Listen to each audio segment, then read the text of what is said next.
හරි බටාව. අයිබෝවන් අද අපි ඉන්නේ ප්‍රතිශත පාඩමත් එක්ක. මීට කලින් අවුරුදු වල ඔය අවස්ථා කීපයකදී කතා කරා ප්‍රතිශත සම්බන්ධයෙන්. නේ? ඔයාලට මතක ඇතිවා 8 දී කතා කරනවා ලාභ අලාභ සහ ලාභ අලාභ ප්‍රතිශත ගැන.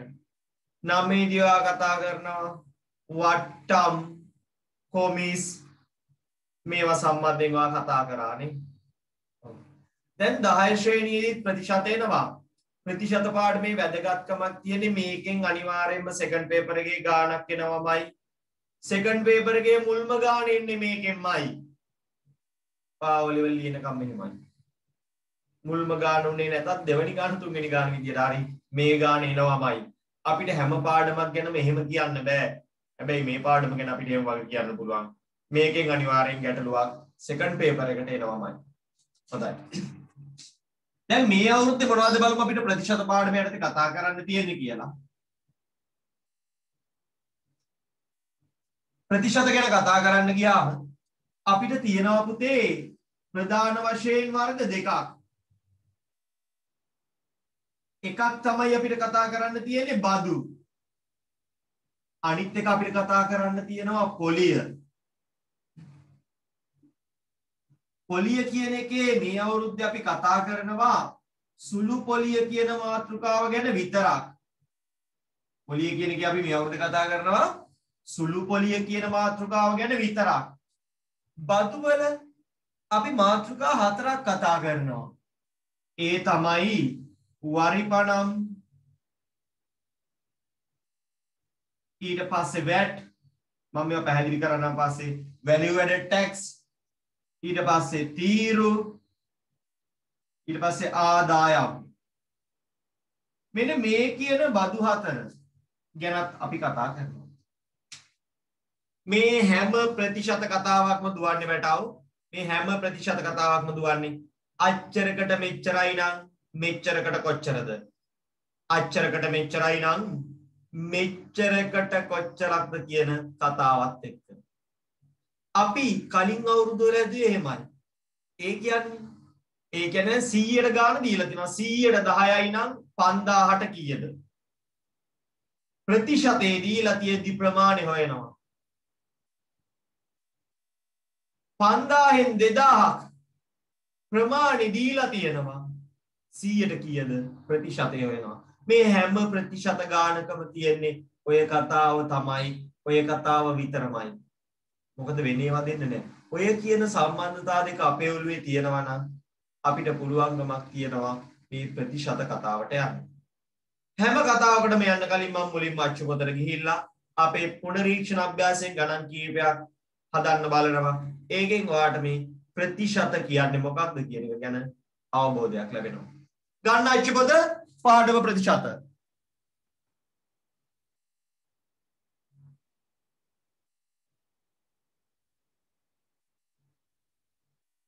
හරි.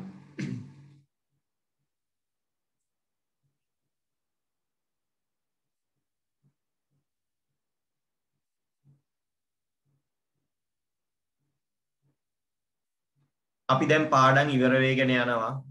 Tamanට මොකක් හරි පාඩමක අමතක තැනක් බැරි තැනක් තියෙනවා. ඔයාට පුළුවන් රෙකෝඩින් එක ඉල්ලගෙන ඒක කවර් කරගන්න. අමතක තැන්, බැරි තැන්, පැටලිච්ච තැන් ඕන එකක් අපිට පුළුවන් රෙකෝඩින් එකෙන් කවර් කරගන්න. හොඳයි. ගන්න අච්චුපත යම් පුනරීක්ෂණ අභ්‍යාසෙට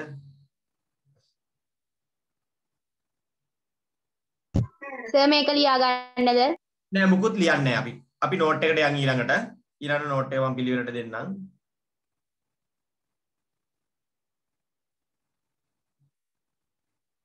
අච්චුපතේ පුනරීක්ෂණ අභ්‍යාසය මම මාක් කරලා පෙන්නනම් මෙන්න මේ ගණන් ටික හදන්න.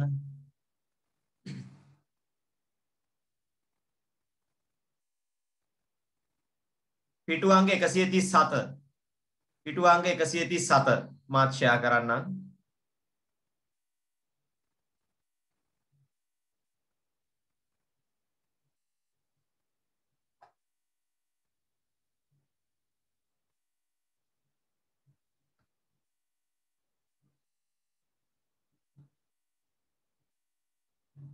මෙන්න මේ ගණන් 6 හදමු ටක් ගාලා. අච්චරකට මෙච්චරයි නම් මෙච්චරකට කොච්චරද? පුතේ ඕක හොයද්දි සමහර වෙලාවට කිලෝග්‍රෑම් වලින් තියෙනවා අපිට ග්‍රෑම් කරගන්න වෙයි. ලීටර් මිලිලීටර් කරන්න වෙයි. එහෙම නැතුව ගාන හැදෙන්නේ නැති වෙයි. ඒකත් ඔළුවේ තියාගෙන යන්න ටක් ගාලා.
ඉවරයිද පුතේ? ඉවරයි chat එකට දාමු ඉවරයි කියලා.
හරි. මම හිතනවා දැන් කාලේ ඇතිනි චූටි. හොඳයි. අපි දැන් බලමු කොහොමද මේ ගණන් ටික හැදෙන්නේ මේ ප්‍රතිශත කලින් අවුරුද්ද මතක් වෙන්න. අච්චරකට මෙච්චරයි නම් මෙච්චරකට කොච්චරයිද කියන කතාව. මම කිව්වා අද ගණන් මේ බදු ගණන් අද බදු කතාවට අපි යන්නේ මේ බදු ගණන් ඔක්කොම යන්නේ ඔය කතාවෙමයි. චූටි එජස්මන්ට් තියනවා සමහර ගණන් වල. හැබැයි මූලික හරය මේ කතාව.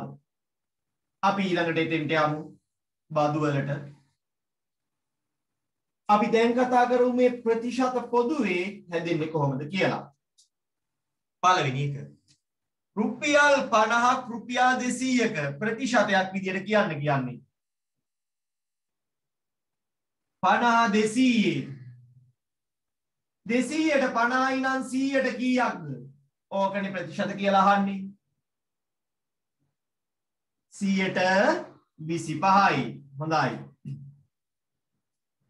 725ක් රුපියලක රුපියලක් කියන්නේ 700ක්. 725ක් නේද? 100ට කීයද ප්‍රතිශත කිව්වොත් දාන්න ඕන. නැත්තම් නිකම් වුණත් අපිට ලියන්න තිබ්බනේ. ඔව් 100ට 25යි.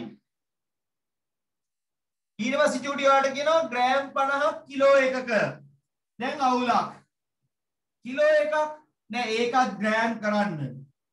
ග්‍රෑම් 1000ක් නේ. ග්‍රෑම් 1000කින් ග්‍රෑම් 50ක් නම් ග්‍රෑම් 1000කින් ග්‍රෑම් 50ක් නම් 100ට කීයක්ද? 100ට 5යි. හරිනේ. ඊට පස්සේ ප්‍රමාණ සොයන කතාවක් තිබ්බනේ ඊළඟට. දැන් 5 නේද? 160ක් 500ක්. ඕක මෙහෙම හදන්න පුළුවන් ක්‍රම දෙකක් කියන්නම්. පළවෙනි එක 500න් අල්ල යන්න කියන්නේ ಗುಣ කිරීමක් නේ. 100ට 60ක් 500න් 100ට 60ක් 50 වහයක් නේ 300යි කියලා කියන්න පුළුවන්. දැන් මේක රුපියල් නම් ඒකක දාන්න. ඔව් ඒකක තියෙනවා නම් ඒකක දාන්න. ප්‍රතිශත දාද්දී ඒකකේ දාන්නේ. ප්‍රමාණ දාද්දී ඒකක දාන්න. දැන් ඒ වගේම ඔය ගාන හදන්න පුළුවන් මෙහෙම. මුලින් ප්‍රතිශතය දාන්නවා.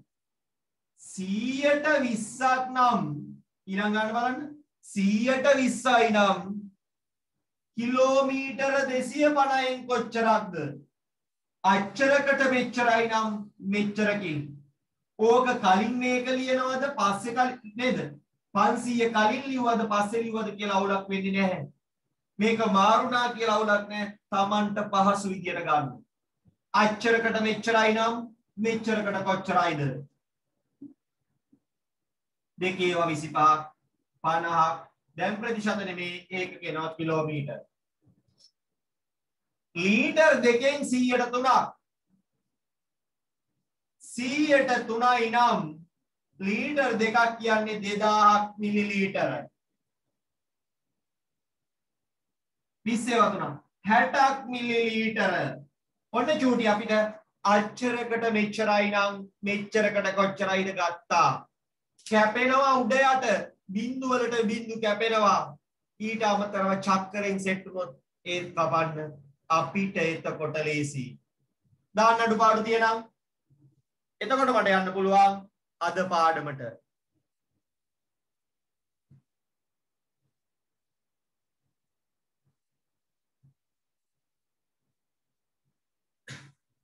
මේක ලීටර් වලින් කිලෝග්‍රෑම් වලින් දැක්වීමේ අවශ්‍යතාවයක් නැත.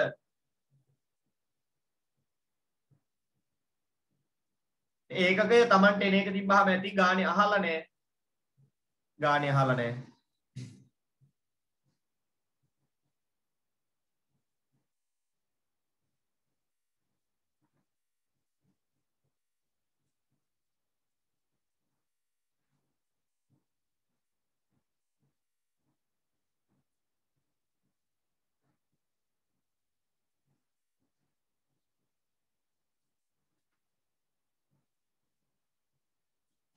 හොඳයි මේනික හරි. අපි යන් ඊළඟ එකට. පොඩි වැස්සක් තියෙනවා. මම දන්නවා. අපි කරගෙන යන් ඒ වුණාට. හාද?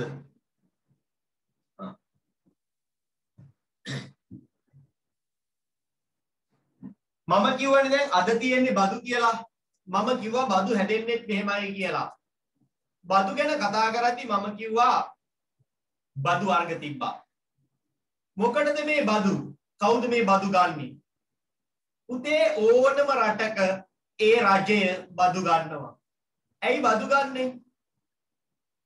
බදු කියන්නේ මොකද්ද බලමු ඉස්සෙල්ලා. බදු කියන්නේ රටේ මිනිසුන්ගෙන් සල්ලි ගන්න විදිහක්. දැන් ඔයාගේ අම්මා තාත්තා රස්සාවක් කරනවා නැත්නම් වෙළඳාමක් කරනවා නේද? මොකක් හරි ව්‍යාපාරයක් කළා සල්ලි ගන්නවනේ. රාජ්‍යය සල්ලි ගන්න එක ක්‍රමයක් තමයි බදු. බදු ගැන කතා කරද්දී ඇයි මේ බදු ගන්න කියලා බලමු. පුතේ ඔයා දන්නවා ලංකාවේ රජයේ රෝහල් වල නොමිලේ බෙහෙත් දෙනවා. ලෝකයේ අතිශය සීමිත රටවල් ප්‍රමාණයක් විතරයි දෙන්නේ නිදහස් සෞඛ්‍ය. දොස්තරලාට පඩි ගෙවලා, ලයිට් බිල් වතුර බිල් ගෙවලා, බිල්ඩින් රෙන්ට් ගෙවාගෙන අති විශාල පිරිවැයක් ගන්නවා. එක ડોක්ටර් කෙනෙක්ගේ පඩියම ලක්ෂයකට ආසන්න. ડોක්ටර්ස්ලා කොච්චර ඉන්නවද? එතකොට එයාලට වාහන පර්මිට් අතිශය වියදමක් කරනවා. ඒවට සල්ලි කෝ රජයට? අන්න ඔයාගේ බදු යනවා ඇතින්. නිදහස් අධ්‍යාපනය මේ රටේ ඔයාලට නිකන් මොමිලේ උගන්වන්නේ කොහොමද? ගුරුවරුන්ට පඩි දෙන්නේ ඔය නේද? පාසල් නඩත්තු කරන්නේ පෙළ පොත් දෙන්නේ. ඇඳුමත් නිකන් දෙනවා. සමහර කාලවල කනිස් කිලිත් දෙනවා. බදු මුදල්. බදු කියන්නේ මේ ජනතාවගේ මුදල් එකතු කරගන්න ක්‍රමපිළිවෙලක් සකස් කරලා තියෙනවා. ගෙදරින් ගෙදරට කියලා කප්පම් වගේ ගන්නෑ. බදු ගන්නකොට එක් එක් ක්‍රම තියෙනවා. ප්‍රධාන වශයෙන්ම බදු ඍජු බදුයි වක්‍ර බදුයි කියලා ඍජු කෙලින්ම ගන්නවා. වක්‍ර කියන්නේ ගහපු හැටි හොයා ගන්න බෑ, හිතා ගන්න බෑ. වක්‍ර බදු ගත්තාම ගැව්වේ කොහමද දුන්නේ කොහමද කියලා හිතා ගන්න බෑ. ඔයා කරන ටොෆියේ රුපියල් 3කට ඔයා අරන් කරන ටොෆියේ සීනි වලට පිටි වලට කවරේට ඔය හැම එකටම බදු ගහලා තියෙනවා. ඒ විතරක් නෙමෙයි ටොෆි අරන් ඉන වාහනේ තෙල් වලටත් බද්දක් ගහලා තියෙනවා.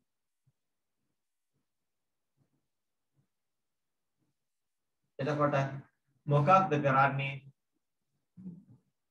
අර ටොෆිය හදන එක රුපියලක් ටොෆියට යනකොට ඇත්තටම නේද බදුත් එක්කම දෙකක් එකතු වෙනවා. එතකොට ඕක කවදාවත් ඍජු බද්දක් වෙන්නේ නැහැ. මොකද මුදලාලි කියන්නේ කොල්ලෝ ටොෆිය රුපියල් 2යි බද්ද රුපියලයි. එහෙම කියන්නේ නෑනේ. එයා කියන්නේ වාට බදු මුදල කීයද කියලා කියනවා.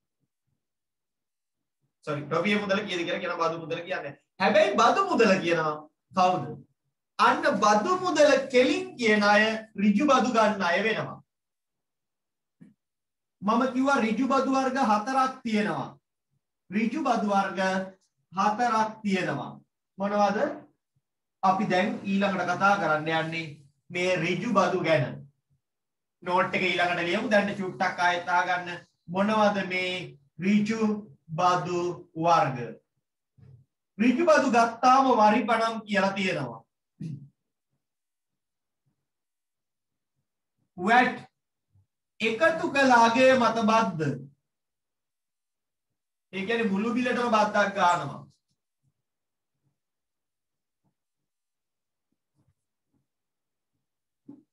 ඕකට කියනවා VAT value added tax.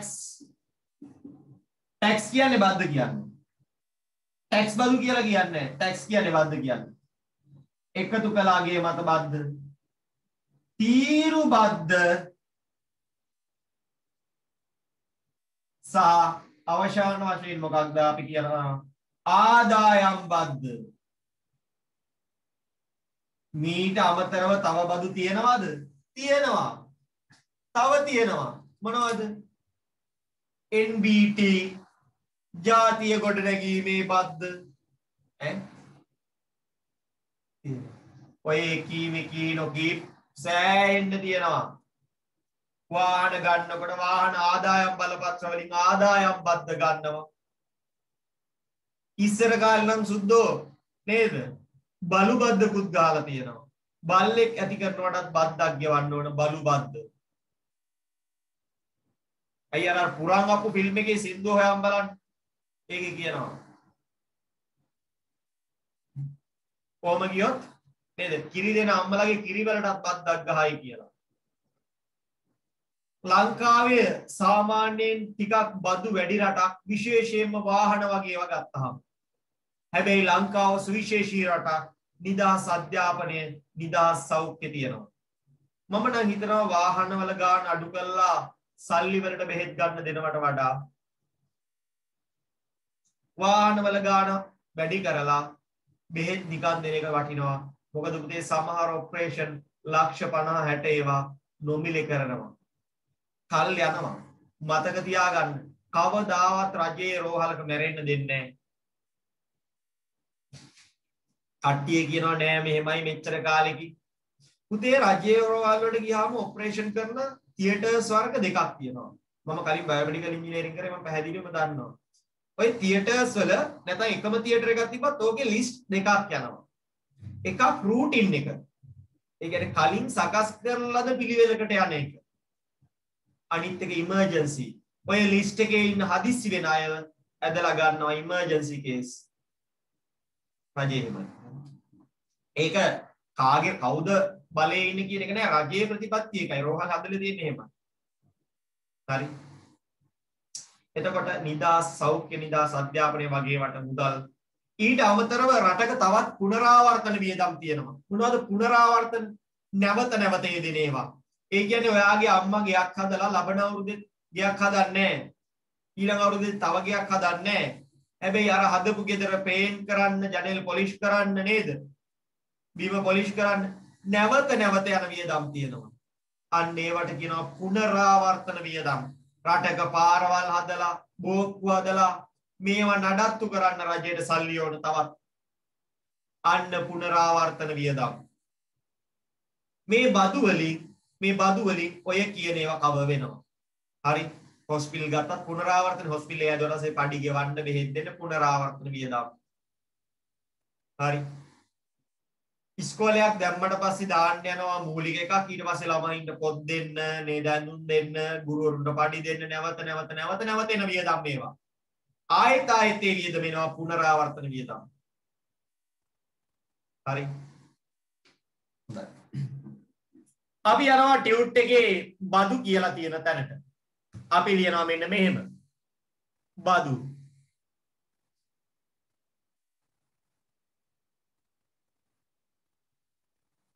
Tute එකේ ප්‍රතිශත පාඩමේ බදු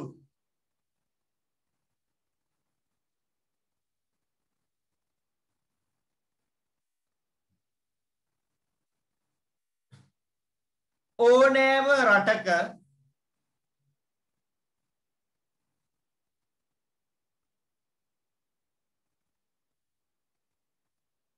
පවතින රජය විසින්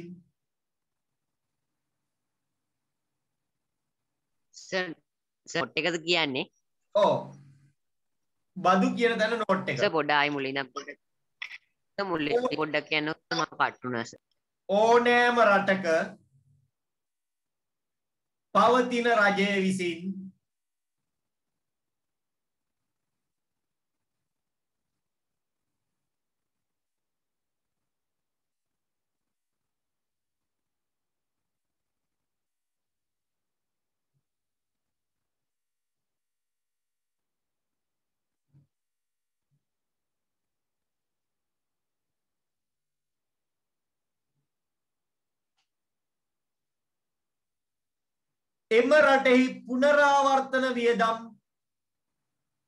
එම රටෙහි පුනරාවර්තන වියදම්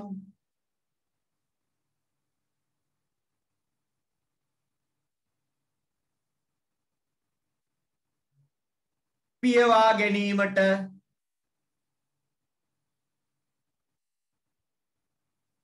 එම රටෙහි පුනරාවර්තන වියදම් පියවා ගැනීමට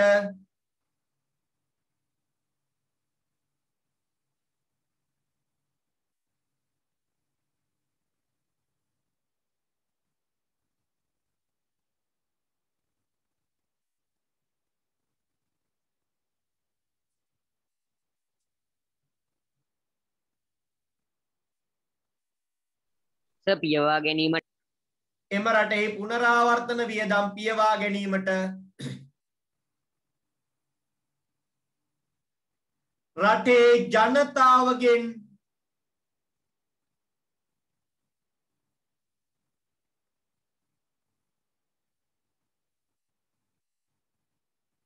අය කරගන්නා මුදල් ටියුට් එක නැත්තම් පොතේ ලියා ගන්න. රටේ ජනතාවගෙන් අය කරගන්නා මුදල්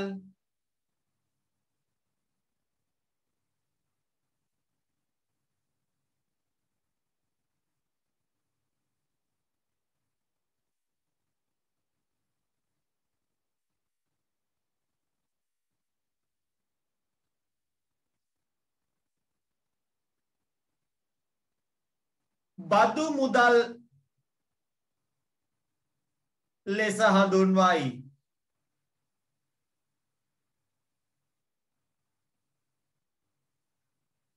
රටේ ජනතාවගෙන් අය කරගන්නා මුදල් බදු මුදල් වේ.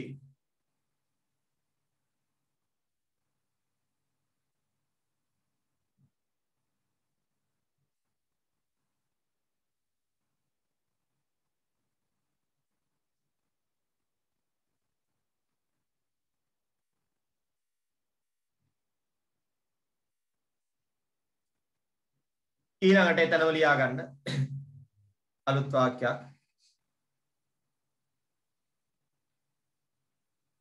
බදු මුදල්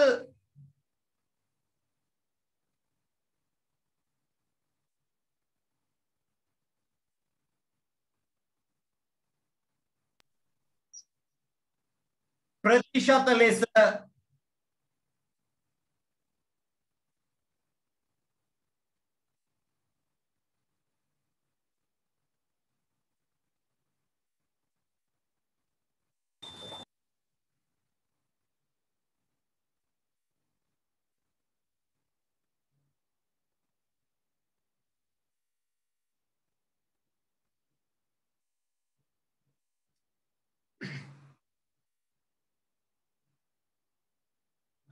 ප්‍රතිශත ලෙස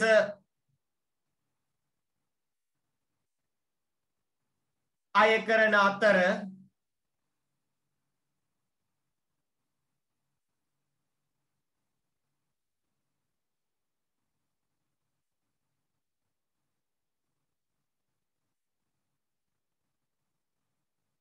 ප්‍රතිශත ලෙස අය කරන අතර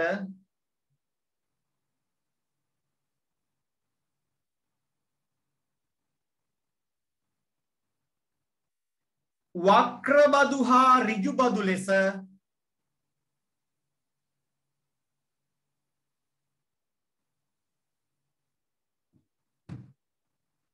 වක්‍ර බදු හා ඍජු බදු ලෙස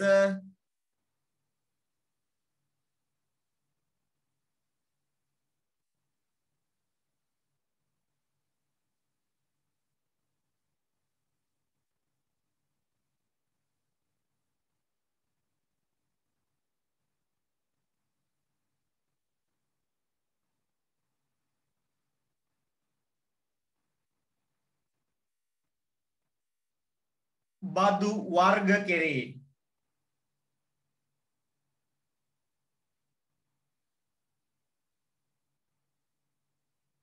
බදු ලෙස ඍජු බදු හා වක්‍ර බදු ලෙස බදු වර්ග කෙරේ.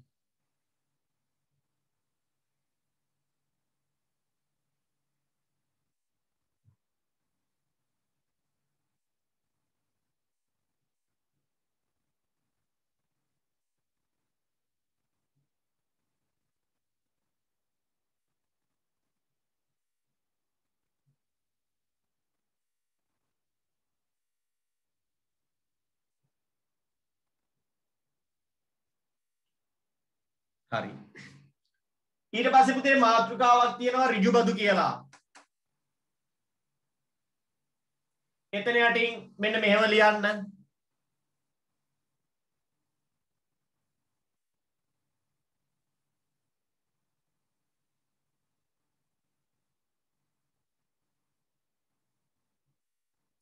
පුද්ගලයෙකු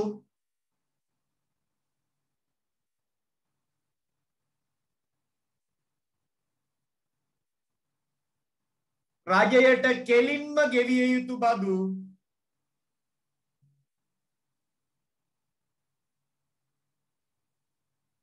පුද්ගලයෙකු රජයට කෙලින්ම ගෙවිය යුතු බදු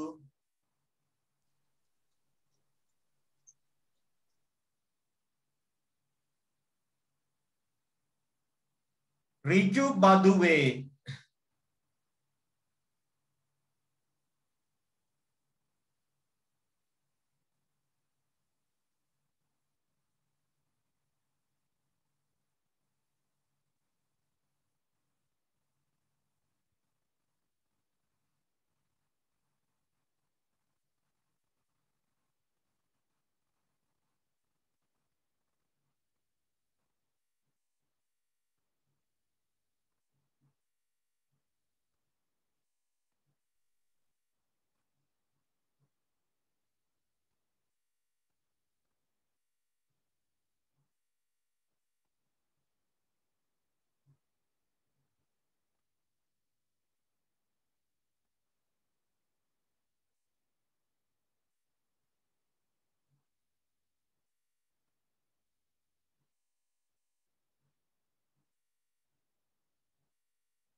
හරි.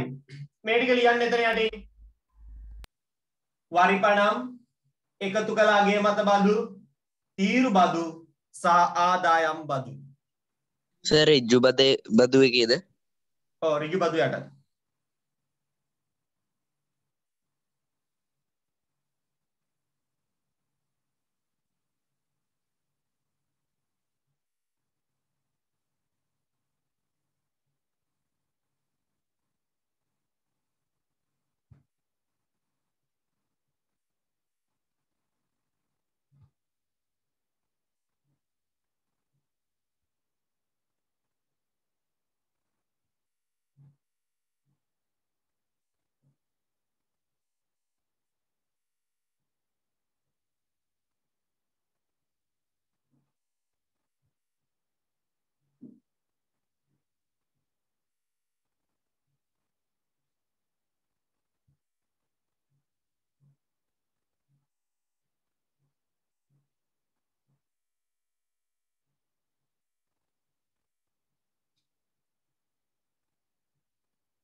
පැටව් ඔයාලට රෙකෝඩින් ඕන නම් මගෙන් ඉල්ලන්න එපා. ඔයාව ගෲප් එකකට ඇඩ් වෙලා නැත්නම් මට කියන්න එයාලා ඇක්ෂන් එකක් ගත්තේ නැත්නම්. මොකද මම ගොඩාක් වෙලාවට පන්ති බලන ඉන්නේ. එතකොට මෙන්න මේ අංකේ තමයි ඔය ඔක්කොම බලන්නේ. හරිද? ඔයාලට පරණ පාඩම් වල රෙකෝඩින් ඕන නම් අනිත් එක රෙකෝඩින් ඉල්ලනකොට පාඩම් 10කම දෙන්න කියලා යවන්න එපා. එයාලත් සිලෙක්ට් කර කර එවන්න එපා. ඔයා එකක් දෙකක් වැඩ කරගෙන එකක් දෙකක් එහෙම ඉල්ල ගන්න වැඩ කරන විදියට තමයි අවශ්‍යතාවය යන්නේ. 10 මිල්ලන් 10 මිල්ලේ බලන්නේ නැහැ නේ කොහොමත් පාඩමක් පැය දෙකක් යනවනේ. මිල්ල ගන්න. එක්ක ආයෙත් නේද දවසට එක ගන්න. එහෙම ඉල්ල ගන්න. වැඩ ඉවර වෙලා. එතන සමහර ළමයි දැන් ඕක උනේත් සමහර වීඩියෝස් අපි අප්ලෝඩ් කරලා තිබ්බට එක ළමයෙක්වත් ඒවා බලලා නැහැ. ඒවා මේ මොනිටර් වෙනවනේ. ඒකට සමහර ළමයි රෙකෝඩින් එක ඉල්ල ගන්නවා. මෙයාවත් බලවනේ. එතකොට අර වැඩ කරන කෙනාව නේ එයාලට අනවශ්‍ය දේ බලපෑමක් නේ. අනවශ්‍ය වැඩ ප්‍රමාණයක් නේ. කියන්නේ දැන් සමහර පාඩම් තියෙනවා ඒ පාඩම තාම එක ළමෙක්වත් බලලා නැහැ රෙකෝඩින් ඉල්ල ගත්තා. අපි බලනවා ඒවා. කවුද බලන්නේ කවුද බලලා නැත්තේ කවුද ඉල්ලම් බලන්නේ කවුද වැඩ කරන්නේ අපි මොනිටර් කරනවා. හරි. ඔයා දන්නවද ඔයාලා පාඩමක් බැලුවාම පාඩම YouTube එකේ බලපු වෙලාව හිටන් වැටෙනවා. කොච්චර වෙලාවක් ඔයා බැලුවද කියලා ගන්න පුළුවන්. ඇවරේජ් බලුවද කියලා ගන්න. අරගන්න එකේ වැඩක් ගන්න.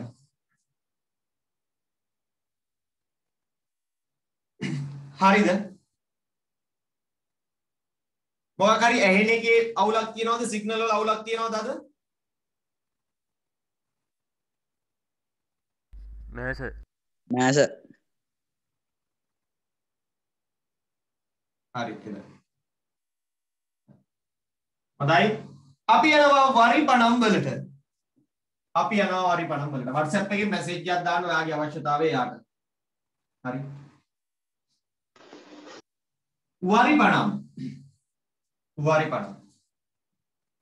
පුතේ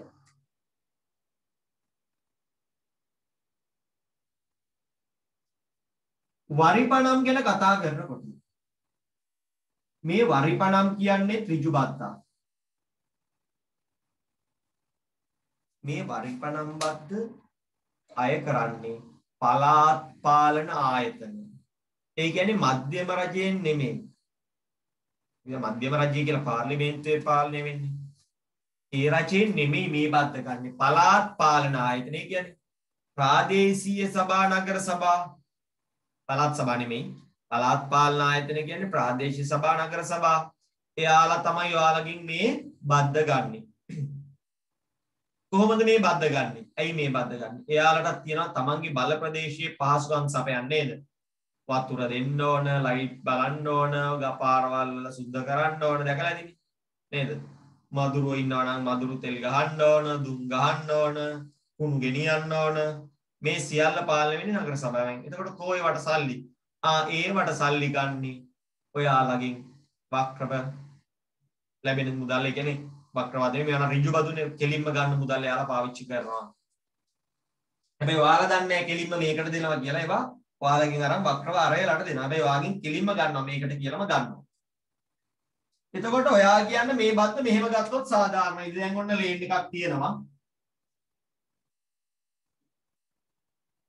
මෙතන තියෙනවා තට්ටු තුනක ගයක්. හරි. මෙතන තියෙනවා තනි තට්ටුවේ ගයක්. හරි. මෙතන තියෙනවා තට්ටු දෙකක ගයක්. මෙතන තියෙනවා පොඩි අටවගත්ත පැල් කොටයක්. මේ හැම ගෙදරකටම කිව්වොත් ඔයා අවුරුද්දට 5000 ගානේ අපිට බදු දෙන්න කියලා සාධාරණයිද? නෑ නෑ සර්. හිතේ වෙනස් නේද පුතේ? මේ මුගේ ගෙදර වාහන 3ක් විතර තියෙනවා. මේ මුටත් බයික් එකක් තියෙනවා. මුට කාර් එකකුයි බයික් එකයි දෙකක් තියෙනවා. අරුවට කකුල් දෙක විතරයි තියෙන්නේ.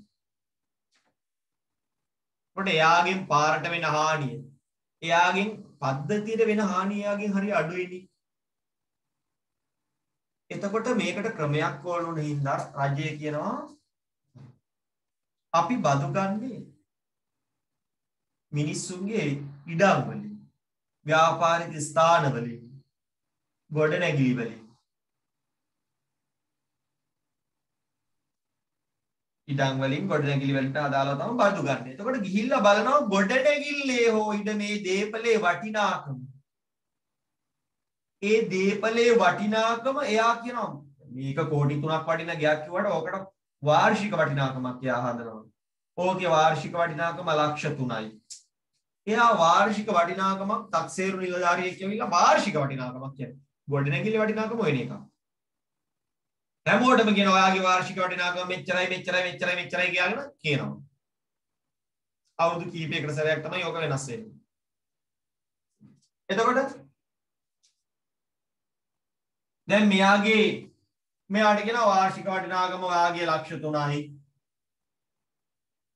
ඔයාගේ 20000යි.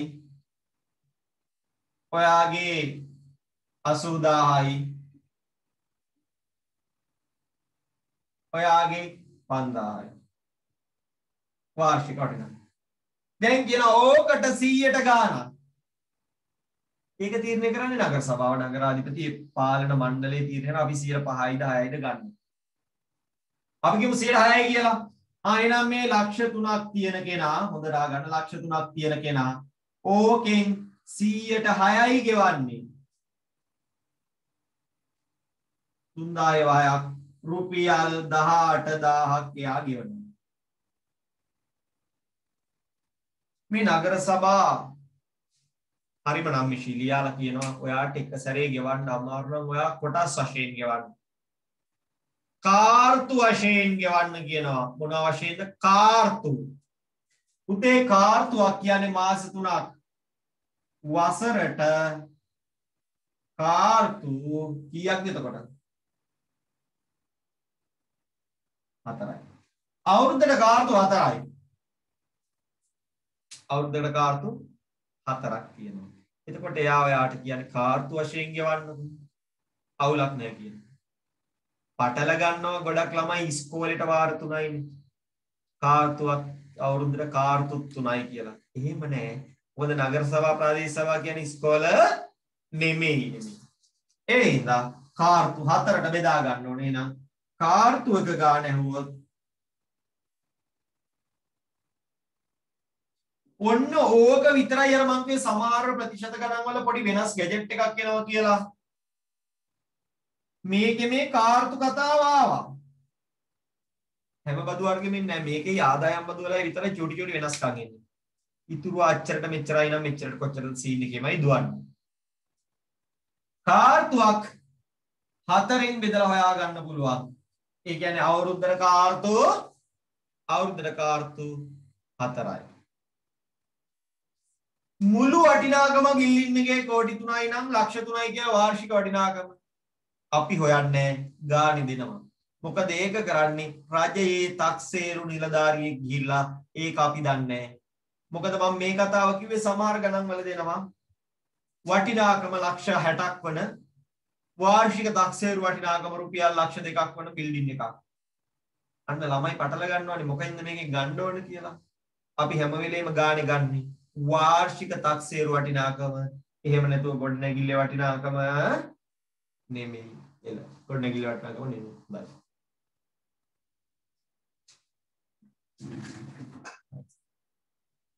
දැන් චූටි වාට යන්න පුළුවන් වරි පනම් බදු වලට. වරි පනම් බදු. ලියමු එතන මෙහෙම.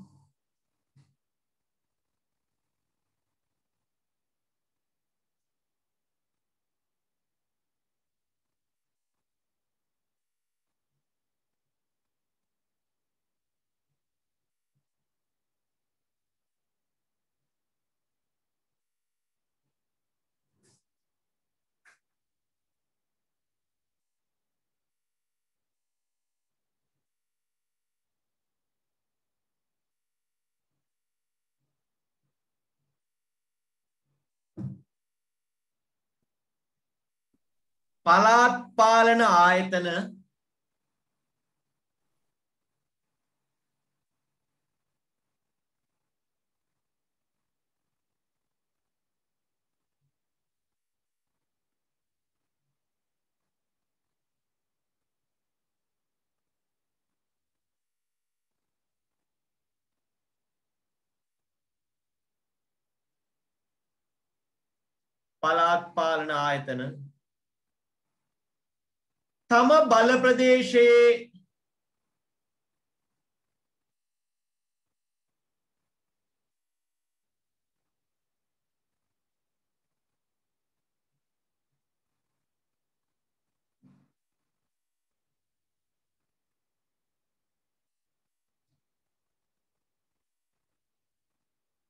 තම බල ප්‍රදේශයේ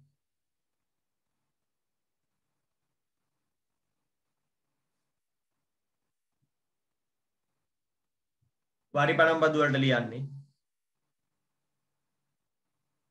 මේ වරි පනම් බදුව මුල ඉඳලා පළාත් පාලන ආයතන තම බල ප්‍රදේශයේ පහසුකම් සැපයීම වෙනුවෙන්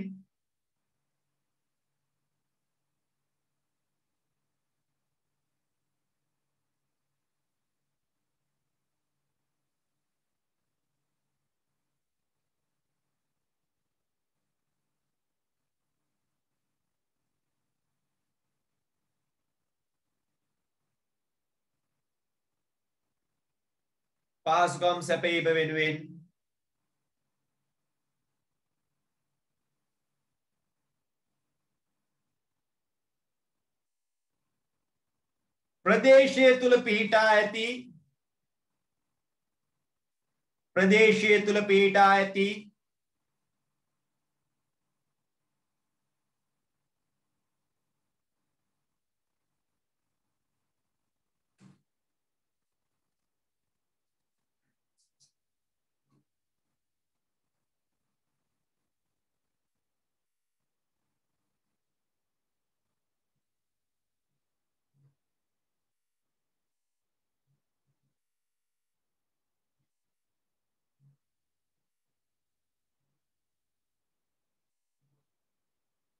නිවාස ඉඩකඩම් හා ව්‍යාපාරික ස්ථානවලින්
අය කරන බදු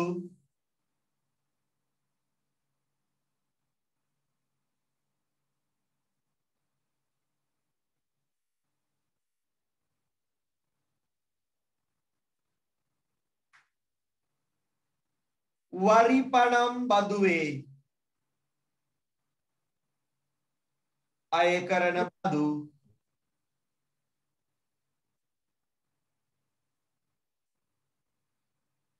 වරිපනම් බදුවේ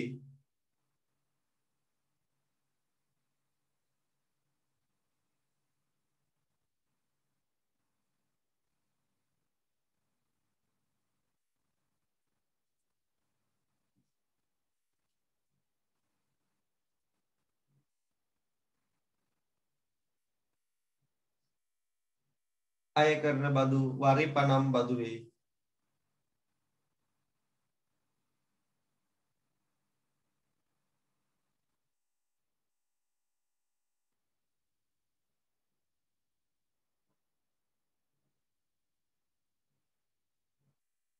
ඊට පස්සේ ඒකේ ඊළඟ පියවර තියෙනවා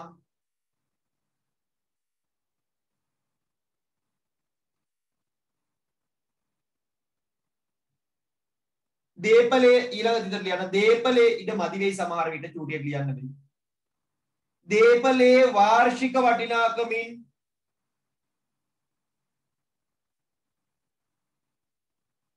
මොකක්ද ඒකට දීපල? ඔව් එතන දෙවෙනි තරුවක් තියෙනවා දැන් තරු වෙන් කරලා තියෙනවානේ කියුට් එක නැත්තම් වෙනම තිතක් දාලා ලියා ගන්න නැත්තම් එතන ඊළඟට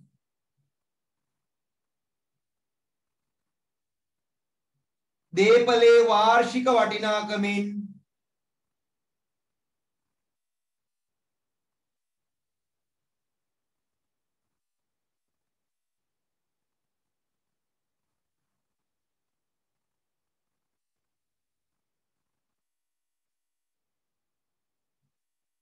ප්‍රතිශතයක් ලෙස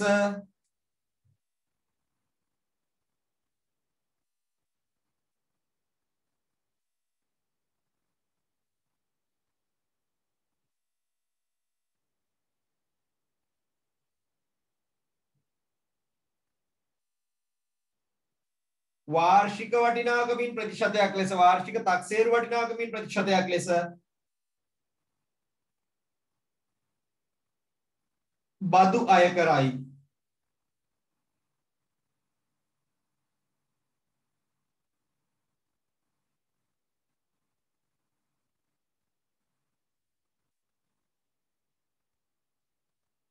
සර් මොකක්ද අන්තිම ටික බදු ප්‍රතිශතයක් ලෙස බදු අය කරයි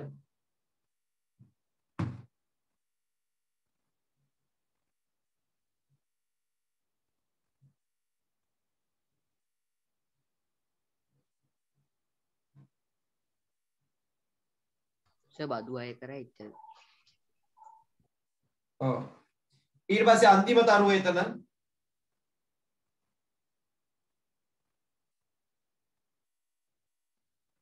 වසරට කාර්තු 4කි වසරකට කාර්තු 4කි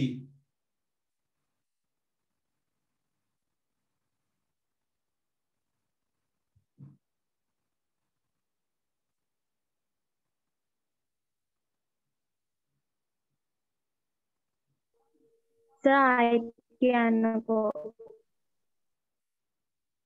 වසරකට කාර්තු 4කි අන්තිම එක වසරකට කාර්තු 4කි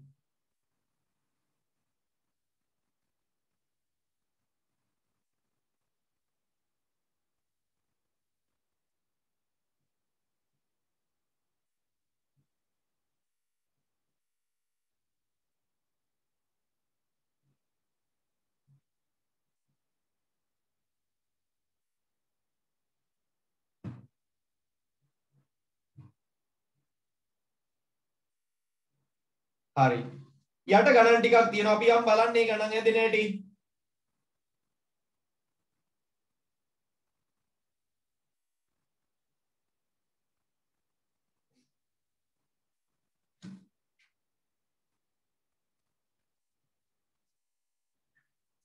හරි ඔන්න දැන් වරිපණම් බදු වල ගණන් හැදෙන හැටි. දැන් ඔයා දන්නවා වරිපණම් බදු කියන්නේ පළාත් පාලන ආයතන නගර සභා ප්‍රාදේශීය සභා ගහන්නේ නේද? ඒක ගහන්නේ ප්‍රතිශතයක් විදියට. මොකේ ප්‍රතිශතයක්ද? වාර්ෂික වටිනාකමින් ප්‍රතිශතයක් විදියට. මොන වගේද? දේපල වලින්. ඒක ගෙවන්න පුළුවන් වාර්ෂිකව. එහෙම නැත්නම් කාර්තු විදියට අවුරුද්දට කාර්තු 4යි. ඔන්න ඔය කියන කාරණා ටික තමයි ඔතන කිව්වේ සටහනේ තියෙන්නේ.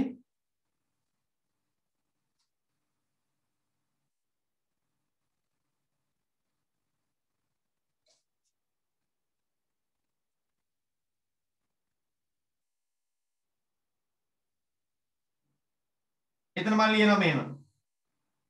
පළවෙනි ගාන. වාර්ෂික වටිනාකම 50000ක් වන නිවසකට ගෙවිය යුතු වාර්ෂික බද්ද 106යි. නම් කාර්තුවකට අහනවා. ඉස්සෙල්ලා වසරකට හොයමු.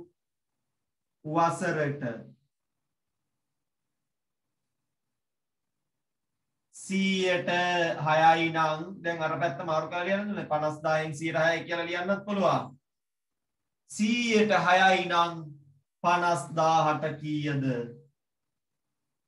රුපියල් 3000යි.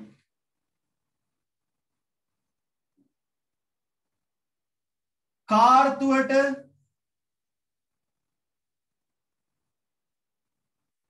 මොකද කරන්න ඕන? 3000 4න් බෙදන්න ඕනේ. බෙදන්න ඕන 4න්. 750. රුපියල් 750යි. ඔච්චරයි ඒ ගාන තියෙන්නේ. අරක ඔයලා කාර්තු සීන් එක එනකොට වෙනස් වෙනවා. දෙවනි ගානේ කියනවා කාර්තුවට 600ක් ගන්නවලු. ඒ කියන්නේ වසරට කීයක් ගන්නවද ඔය මුලින් ඒක හොයන්න. 600 ඒවා 4ක් 2400ක් ගන්නවනේ. අපෙන් අහන්නේ බදු ප්‍රතිශතය කීයද? ප්‍රතිශතයක් හොයනකොට කොහමද? සම්පූර්ණ ගාන 48000ට 2400ක් නම් අච්චරකට මෙච්චරයි නම් 100ට කීයද? අපි මුලින්ම හැදුවේ ගණන්. අච්චරට මෙච්චර නම් මෙච්චරට කීයද කියලා. 5යි නේද? 5යි. මේ දෙක බෙදුවාම 5යි. ඔයාලට බෙදන්න යම් කාලයක් ගත වෙනවා මම ඒක දන්නවා. හැබැයි Tamanට වැඩ වැඩි කරලා කරන ප්‍රමාණය වැඩි කරලා සුළු කිරීම පට ගාලා ගොඩ දාන්න පුළුවන්.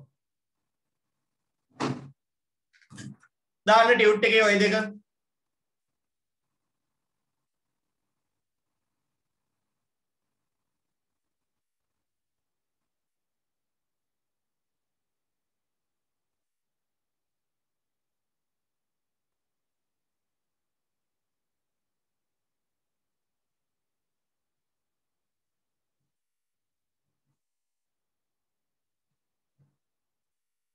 විපක්ෂ නායකවරයාටයි බිරිඳටයි කොවිඩ් ආසාදනය වෙලා.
දැන් චූටි ඔයාලට පුළුවන් අච්චු පොතට යන්න. අච්චු පොතේ 14යි එක අභ්‍යාසෙට ගියාම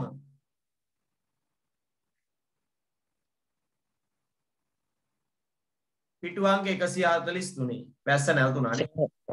සර් ඔව්. ඔය දෙවෙනි ගානේ මොකක්ද අර වසර කියන එකට යට තියෙන්නේ? ප්‍රතිශතය. බදු ප්‍රතිශතය. ඒ අපෙන් අහලා තියෙන ප්‍රතිශතයනේ.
හරි. අච්චුපතට යනවා දැන් ලියාගෙන ඉවරයිනේ. අච්චුපතේ 14යි එක අභ්‍යාසෙ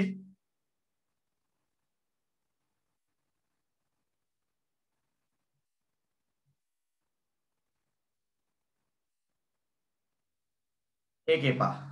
පළවෙනි එක බට්ටුම වටු ගානක් ඒක එපා. 2 3 4 හදමු.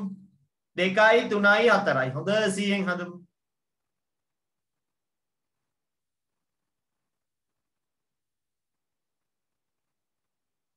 දෙකයි තුනයි ඔයාලට මං කියපු දෙකෙන් ගොඩ දා ගන්න පුළුවන්. 4 තමයි චුට්ටක් හිතන්න ඕන.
විනාඩි දෙක තුනක් දෙන්න හදන්න.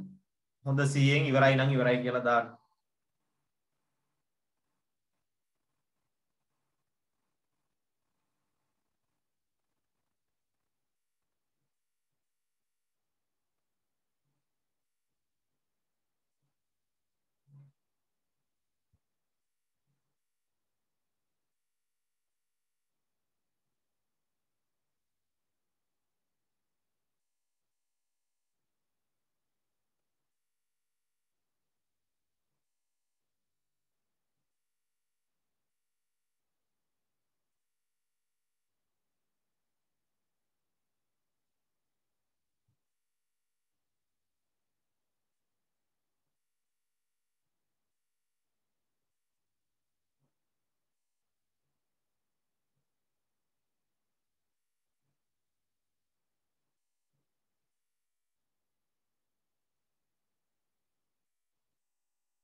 ඉවරයි කියලා chat එකට දාන්න මට එතකොට ඉවර කට්ටිය ප්‍රමාණය බලා ගන්න පුළුවන්. හදිසියක් නෑ හොඳට හදන්න ඕනේ. සර් දශම ගණන් එන්න පුළුවන්ද? දශම ගණන් එන්න පුළුවන්. හැබැයි එන්න තියෙන ඉඩ අඩුයි.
හරි ඇති නේද 9 දෙනෙක් උත්තර දාලා තියෙනවා හැබැයි තව 40ක් සද්ද නැතුව ඉන්නවා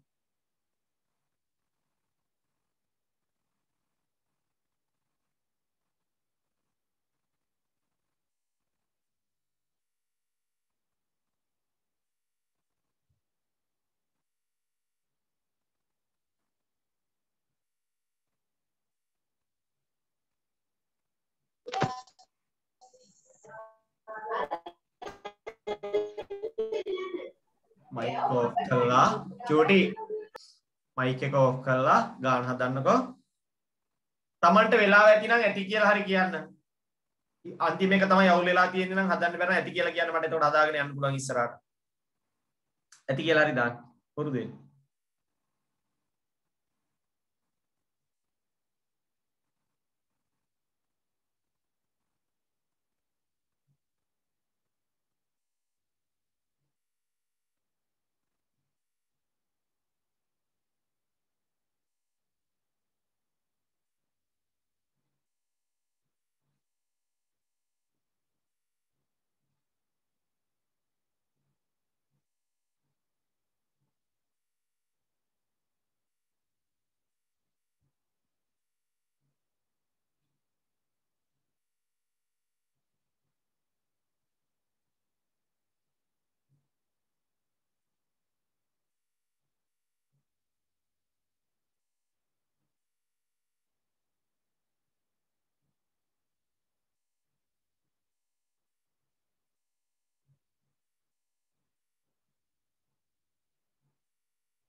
හරි හොඳයි ඔන්න දැන් මම හදනවා දැන් බලමු මෙච්චර වෙලාවක් යන්නේ සමහරු විනාඩි 2-3 යනකොට හදනවා පොදුවේ අපි මේ දවසට කරන ප්‍රමාණයක් තියෙනවා ලොකු අවුලක් නැහැ හරි වාර්ෂික වටිනාකම 18000ක් 106යි අර ගන්නවයි 18000ට 106යි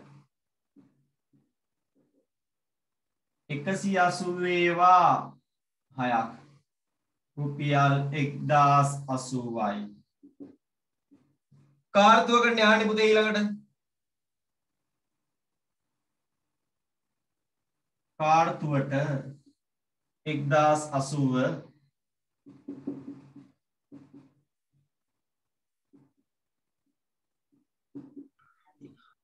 270යි තුන්වෙනි ගාන නගර සභා සීමාවක පිහිටා ඇති වටිනාකම 18000ක් ලෙස දක්සේරු කර ඇති නිවසක්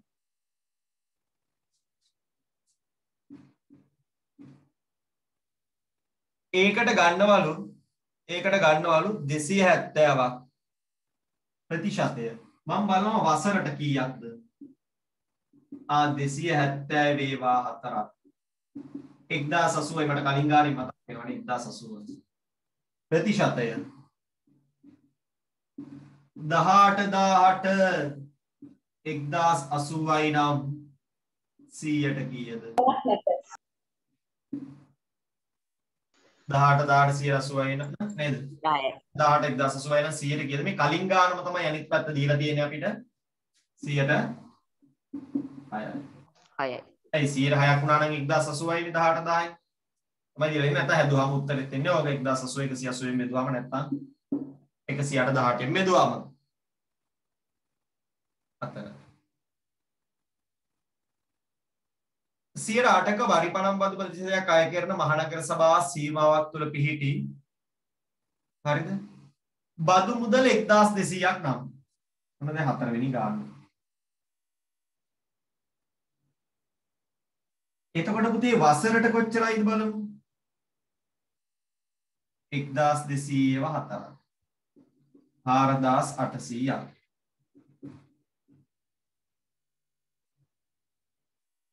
හරි.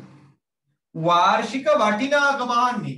චූටි මේ 100ට 8ක් බද්ද ගත්තාම ඒක සමාන වෙනවා කීයටද? 4800ට. ඇත්තනේ. 100ට 8ක් කියන්නේ 4800ක් කියලා නේ නොකිය කියලා තියෙන්නේ. එහෙනම් අපිට බැරිද 100ට 1 හොයන්න? නේද? එහෙනම් අපිට බැරිද 100ට 1 හොයන්න? පුළුවන්. 4800 බෙදනවා 8ෙන්. රුපියල් 600යි. මුළු වටිනාකම කියන්නේ 100ට 100ම. එහෙනම් මුළු වටිනාකම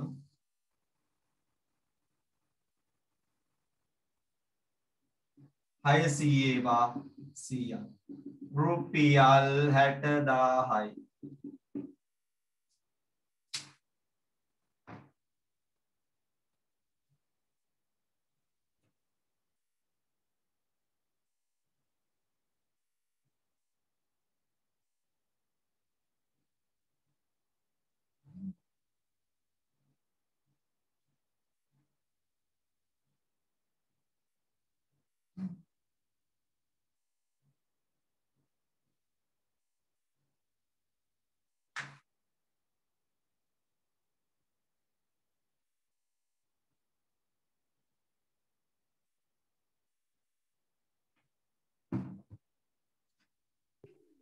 සර් ඔව්. සර් අර පළවෙනියටම හදපු ගාන කියලා දෙන්න පුළුවන්ද? පළවෙනියට හැදුවේ 18000යිනේ. වටිනාකම 18000යි. 18000න් 100ට 6ක් නුගන්නේ. ඔන්න 18000න් 100යි අච්චරකින් මෙච්චරක්. නම් නේද? 100ට 6යි නම් 18000න් කොච්චරද? 18000න් 100ට 6ක් කිව්වා. 1080යි. ඒ එන්නේ අවුරුද්දට. අපෙන් ආන්නේ දැන් වාර්ෂික බද්දනේ දීලා තියෙන 106 කියලා. ඒතර අපිට එන්නේ අවුරුද්ද ගන්න. කාර්තුව ගැව්වාම ඒක 4ට බෙදන්න ඕනේ. ඒක 4ට බෙදන්න ඕනේ. දෙවනි ගානේ කිව්වේ 270යි කාර්තුවට. අවුරුද්දට ප්‍රතිශතය කීයද හුයි? එහෙනම් අවුරුද්දේ ගාන හොයන් ඉන්න එපා. 270ක් නම් කාර්තුවට අවුරුද්දට 1080යි. අවුරුද්දට ප්‍රතිශතය කීයද? 18000ට තමයි 1080. එහෙනම් 100ට කීයද? ඊළඟ එකේ අහන්නේ කාර්තුවකට 1200ක් ගත්තා. 100ට 8ක් ගහනකොට 100ට 8ක් කියන්නේ කීයද කියලා හොයනවා. අයි කාර්තුවකට 1200. 1200 4ක් අවුරුද්දට කාර්තු 4යි. 1200 4ක් 4800යි. 4800 කියන්නේ 100ට 8යි. 100ට 8යි. එතකොට මට මුළු වටිනාකම 100ට 100 ඕන. මම කියන මුලින් 100ට 1 හොයනවා. 4800 8ෙන් බෙදුවම 100ට 1 එනවනේ. මුළු වටිනාකම කියන්නේ වාර්ෂික වටිනාකම කියන්නේ 100%ක්ම. ඒකෙන් 100ට 8ක් නෙමෙයි. එකක් මේක නම් 100ට 100 හෙව්වා. අපිට පුළුවන් ඊළඟ ගානට යන්න.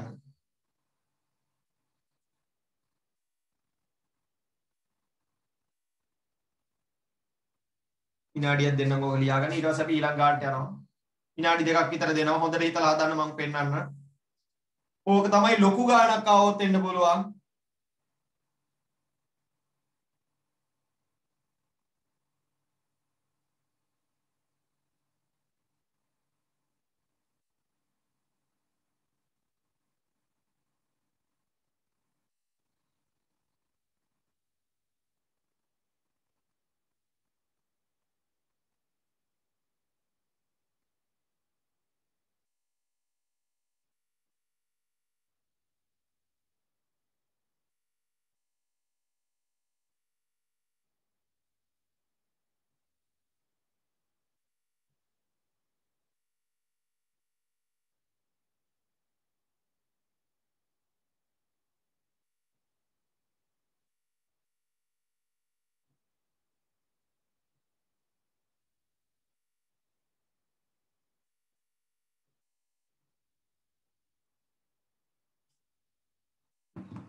හරි. මම යනවා ඊළඟ ගානට. අච්චු පොතේ A set එකේම ඊළඟ ගාන අපි හදන්නේ 5 වෙනි ගාන. හොඳ ගානක්. විනාඩි 2-3ක් දෙන්න. ඊට පස්සේ අපි යනවා ඊළඟ බදු වර්ගයට. තීරු බදු.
Sir.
Sir.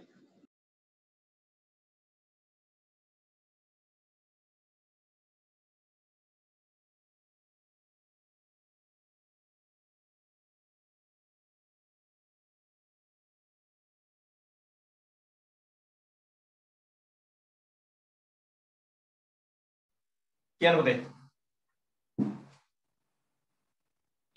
සර් නඩත්තු කටයුතු වලට යන මිල ගන්නේ මේ මාසිකවද? ඒක දන්නේ නැහැ මම. ගාන කියවලා ඔයා තමයි තේරුම් ගන්න ඕනේ.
හරිද?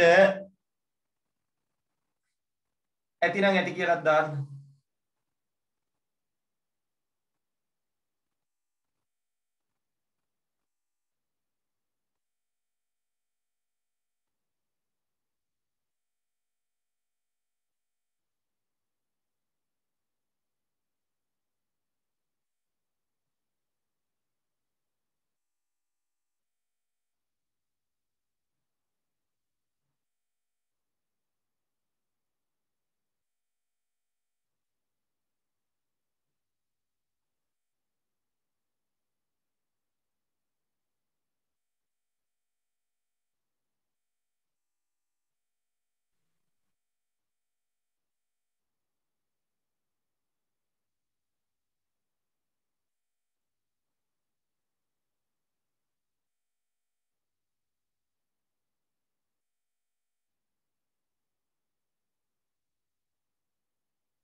හරි චෝටි මම දැන් හදනවා ඒක.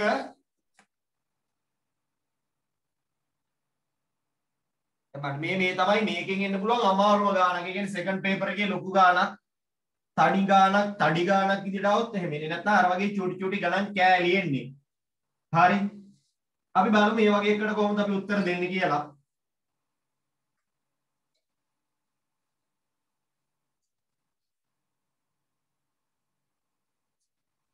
වාර්ෂික වටිනාකම 30000ක්.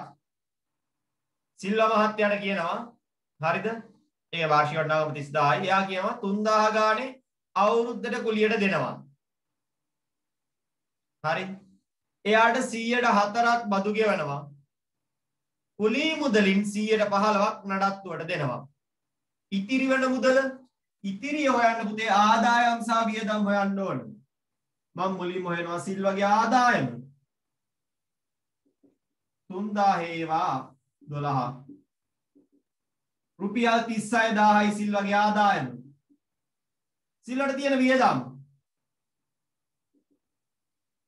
ආදායමෙන් 115ක් නේද? කුලී මුදලින් 115ක් නඩත්තුවට. වියදම් ගත්තාම නඩත්තු වියදම. මං ඉස්සෙල්ලාම නඩත්තු 36000න් 115. 360 කීයද? 5400.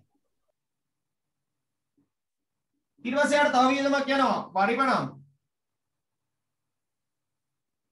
ඒ ගානේ 30000ට වාර්ෂික වටිනාකමින් 304ක්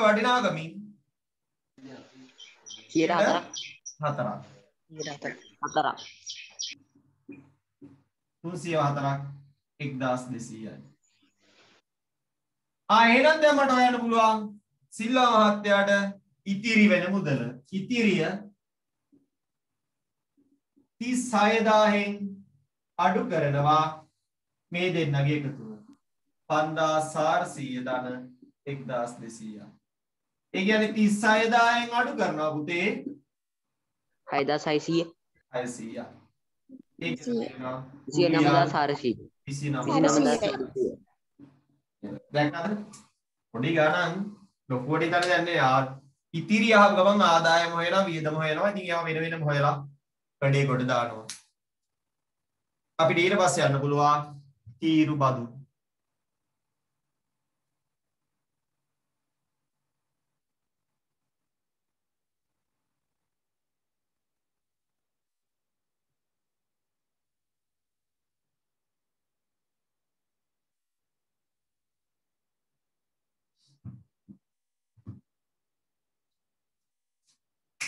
එල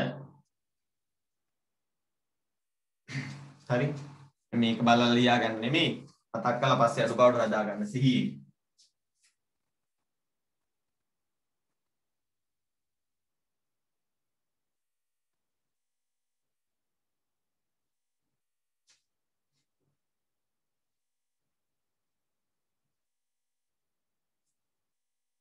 හරි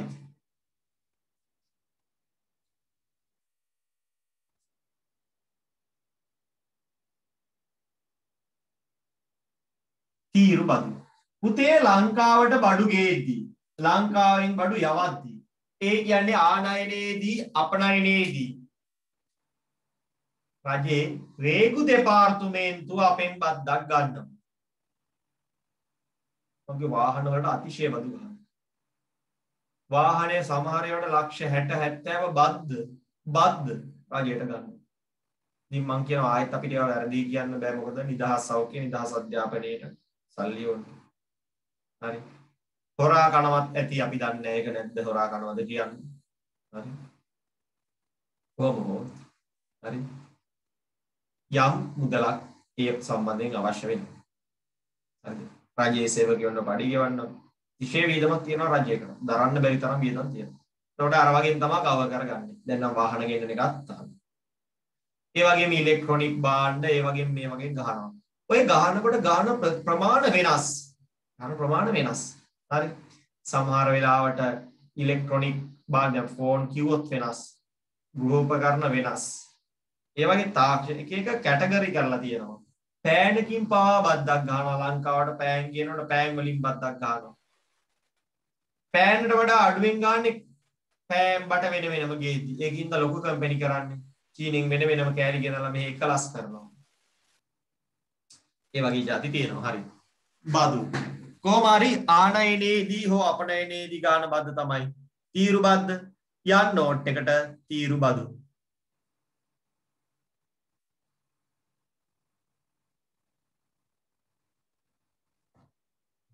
ආනයනයේදී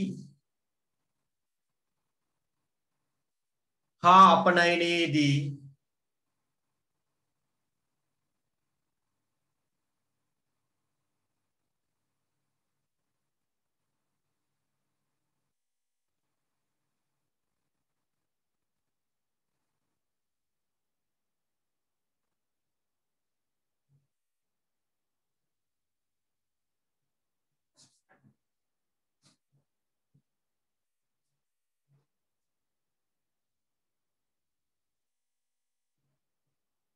ආනයනයේදී සහ අපනයනයේදී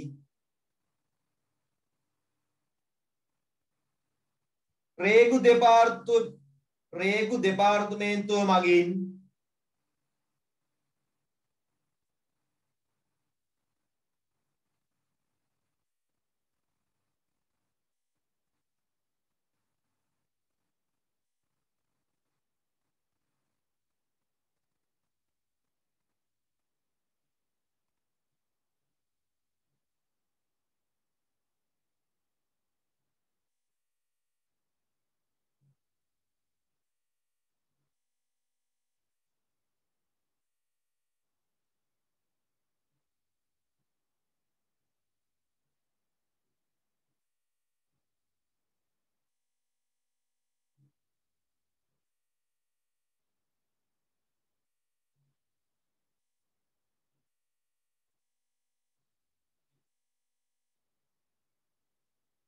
සර් ඒක දෙපාර්තමේන්තුව මගින් රේගු දෙපාර්තමේන්තුව මගින් අය කරන බදු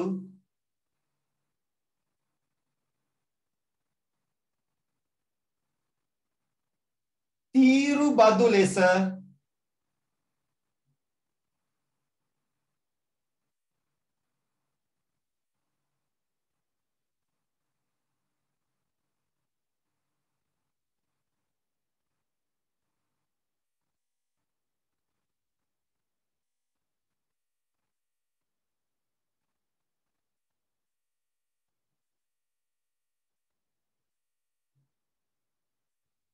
හැඳින්වේ. තීරු බදු ලෙස හැඳින්වේ.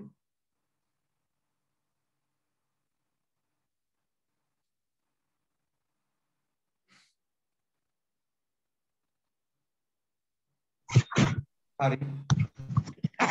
ආනයනයේදී හරි අපනයනයේදී හරි රේගු දෙපාර්තමේන්තුවෙන් ගන්න බද්ද තීරු බද්ද ඒකත් ප්‍රතිශතාත්මකව තමයි අය කරන්නේ. අපි කතා කරා හැම බද්දක්ම ප්‍රතිශතාත්මකව කියලා.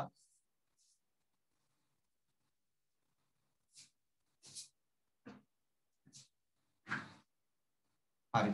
හොඳයි.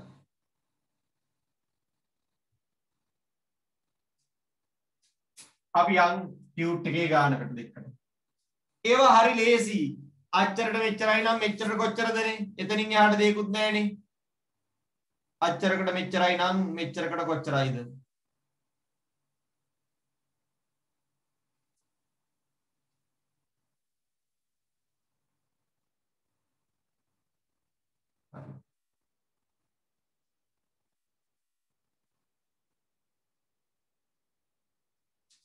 කොරෝනා රෝගයෙන් පරිස්සම් වෙන්න ඒකේ සංකූලතාව වගේම අවදානම් පැති ගොඩක් තියෙනවා ඔයාලා දන්නවා. දැනට ලංකාවේ පාසල් ළමයි 1000ක් කොරෝනා රෝගයට ගොදුරු වෙලා 5 දෙනෙක්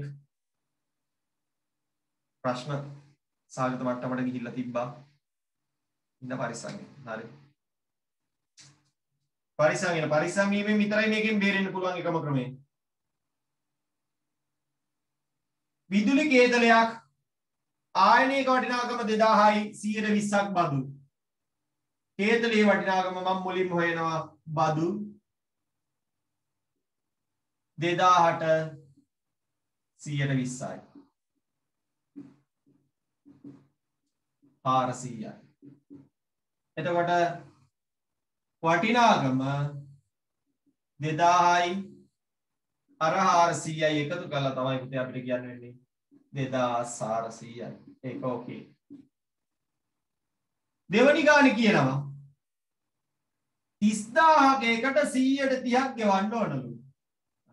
අපි හොයනවා බදු 30000ට 100ට 30ක් 3000 වතුනක් රුපියල් 9000යි. බද්දෙන් පස්සේ තමයි වටිනාකම බලන්නේ. අර 30000යි මේ 9000යි එකතු කරනවා රුපියල් 39000යි.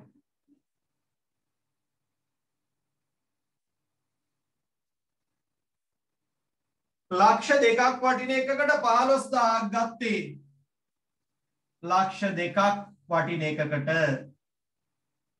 15000ක් ගත්තා. බදු ප්‍රතිශතය අහන්නේ.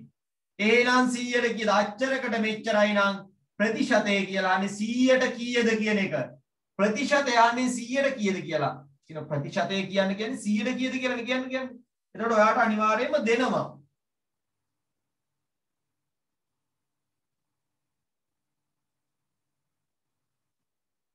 එතන බිඳුවක් මදිනේ.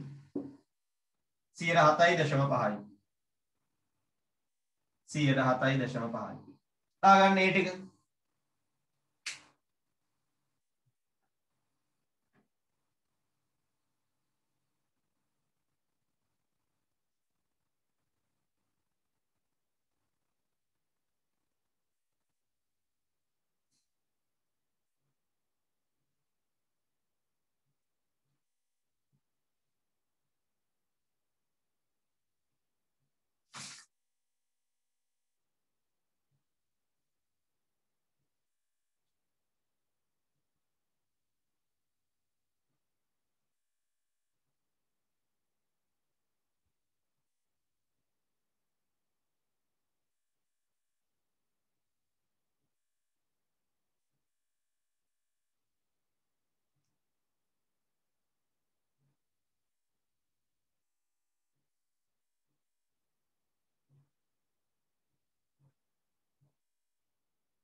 හරි. ඊළඟට මෙහෙම කතාවක් කියනවා. පුතේ මේ ගණන් විශේෂයි. මේවා ඕන එකක එන්න පුළුවන්. මම අර grade 9 වල මේ පාර්ට් එක කතා කරද්දී ඔයාලට කිව්වා මේ අතීතයේ කතා. දැන් අර හැම එකකම ওই බද්දට පස්සේ එක දැන් කියන්නේ පුතේ 100ට එකකට 118ක් බදු ගන්නවා. බද්දෙන් පස්සේ මිලක් දීලා තියෙනවා. ඔයා කියන්නේ බද්දට පෙර එක. මේවා හදන්න පැටර්න් එකක් තියෙනවා. මොකක්ද දන්නවද? දැන් ඔයා කියන්නේ 100ට 18ක් නම් බදු ගහන්නේ 100ක එකක් බද්දෙන් පස්සේ මිල කීයද? බද්ද 100ට 18යි නම් 100ට එකක් බද්දෙන් පස්සේ මිල කීයයිද? 118යි. 118ක් බදු. ඔය 18 එකතු වුණාම 118යි. අපිට කියන්නේ බද්දෙන් පස්සේ මිල 23600ක්. බද්දෙන් පස්සේක 23600ක්. අපෙන් අහන්නේ බද්දට පෙර මිල. ඕක අපිට ලියා ගන්න පුළුවන් නේ. 100ට මෙච්චරක් නම් බද්දට පෙර මිල. පසු මිල ඇහුවොත් නම් ලේසියිනේ. කලින් හදුවා නේවා. එතකොට ඔයා x උඩට ඉතින් ලියනවා x බෙදීම 100 සමානයි 23600 බෙදීම 118. උක්ත කරගන්නවා x 23600 මේක කටු වැඩ කළ එක කරන්න. මෙතන ලියන්න මොකද්ද බද්දට පෙර මිල මේ ටික කටුවැඩ කොලේ කෙලින්ම ඩෝංගාලා මේක ලියනවා ගානේ අහලා තියෙන තැන 2යි 280ක් රුපියල් 20000යි හොඳයි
හරි මේ ගාන ආයෙ මම පැහැදිලි කරන්නම් මේ ගානේ මේ කියන්නේ මෙච්චරයි මේ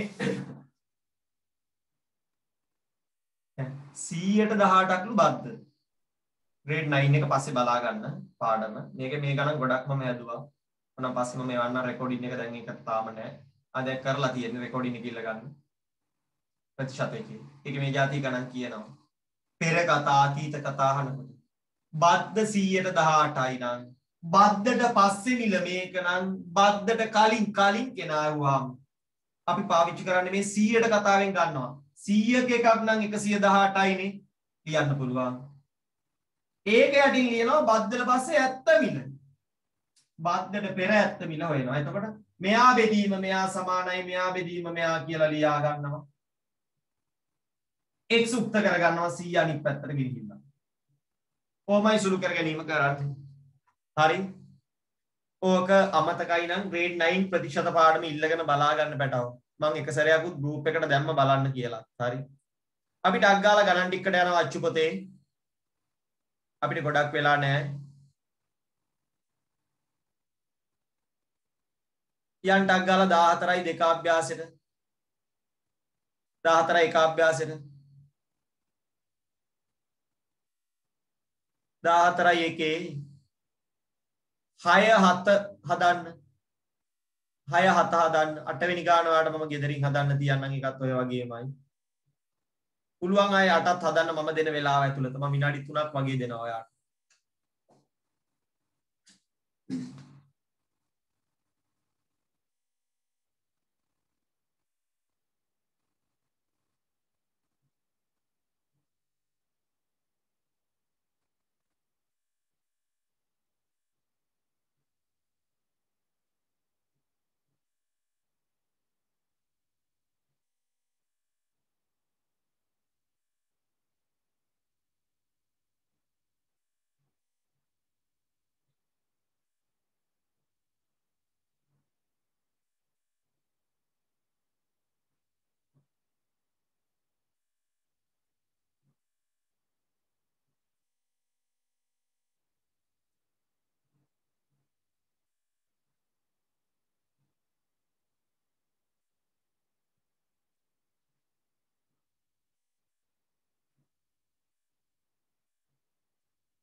හරි ඇති. වෙලා මදි වෙනව නැත්තම් මං හදලා පෙන්නනම් පුතේ. හොඳට බලා ගන්න.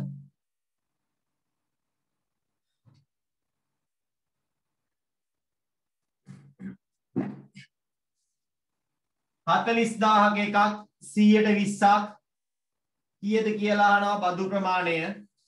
40000ක එකක් 120ක් නම් 40000ට 120 හරි ලේසි. රුපියල් 8000යි. බද්දෙන් පස්සේ මිලක් අහලා නැහැ. බද්දෙන් පස්සේ මිලක් අහලා නැහැ වාගේ.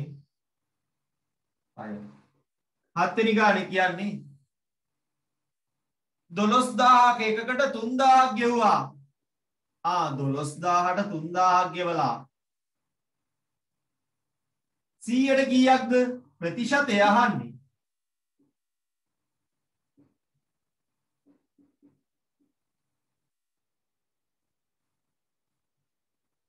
කීයයිද 25ක් වෙනවා. මෙයා බෙදුනාම 25ක් වෙනවා 100ට. 8වෙනි ගානේ 8වෙනි ගාන මම අර කලින් කිව්වා වගේ මේ 100ට 50ක් ගහනවා. ඒ කියන්නේ 100ක එකක් නම් චූටි 150ක් වෙනවා. බද්දට පෙර බද්දට පසු. බද්දට පස්සේ ගාන ඔයාට කියනවා 450000යි. බද්දට පෙර ගාන ඔයා දන්නේ අර මම කලින් කිව්වා වගේම x උඩට එන්න ලියනවා x බෙදීම 100 සමානයි 450000 බෙදීම 150.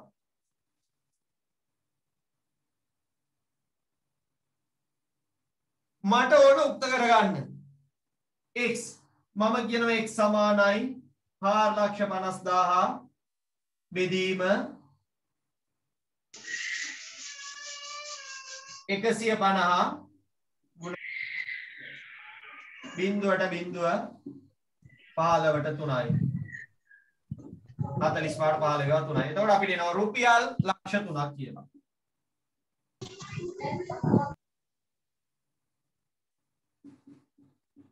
රුපියල් ලක්ෂ 3යි කියලා.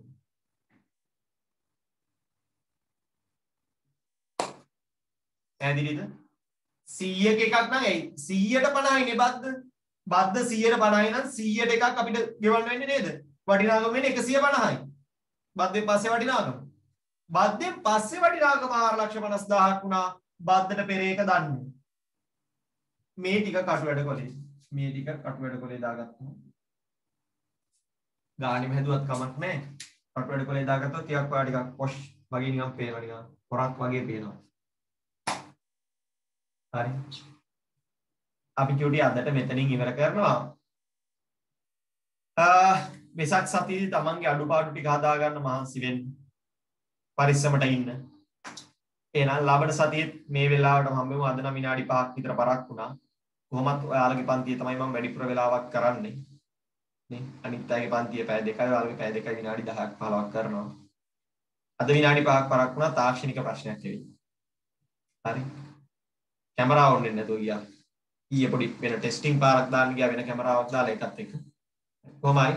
අදට කොටස ඉවරයි. ලාබඩ සතියේ ඉතුරු බදු සහ පොලියත් එක්ක හම්බෙමු. ආයිබෝවන් දරුවන් සරණයි. ආයිබෝවන් සර් thank you sir. ආයිබෝවන් thank you sir. ආයිබෝවන්